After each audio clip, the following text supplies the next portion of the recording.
Karjat superfast वेगवान शहराचं वेगवान न्यूज चॅनल।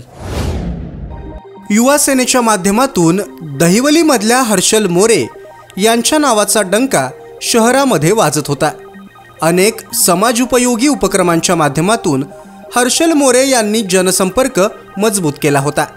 दहिवलीमधल्या अनेक प्रभागात तरुण वर्ग आणि मित्रपरिवार मोठा असल्याने हर्षल मोरे यांची राजकारणामध्ये एक वेगळी छाप उमटत होती।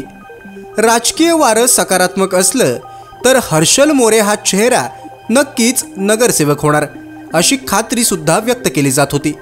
पण आरक्षणामुळे हर्षल मोरे यांना एक पाऊल मागे घ्यावं लागलं।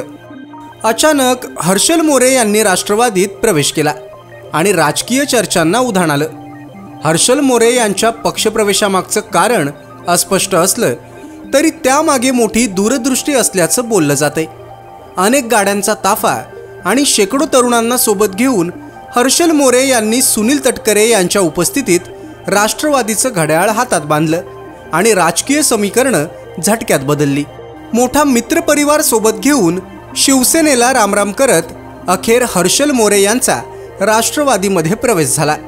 हर्षल मोरे यांचा दहिवलीमध्ये असणारा जनसंपर्क, त्यांचा मोठा मित्रपरिवार आणि नातेसंबंध यांची छाप आता निवडणुकीमध्ये दिसणार आहे।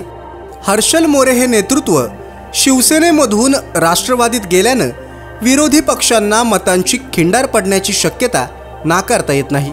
हर्षल मोरे यांना दहिवलीमधलं संपूर्ण राजकारण माहीत आहे आणि त्यात शिवसेनेच्या तालमीत घडलेला हा राजकीय पैलवान राष्ट्रवादीनं आपल्या तालमीत घेतलाय। त्यामुळे कुठे काय राजकीय डाव टाकायचे याचा संपूर्ण अभ्यास हर्षल मोरे यांना आहे। हर्षल मोरे यांच्या पक्षप्रवेशानं शिवसेनेला किती आणि काय खिंडार पडेल हे निवडणुकीच्या निकालांमधून दिसून येईल।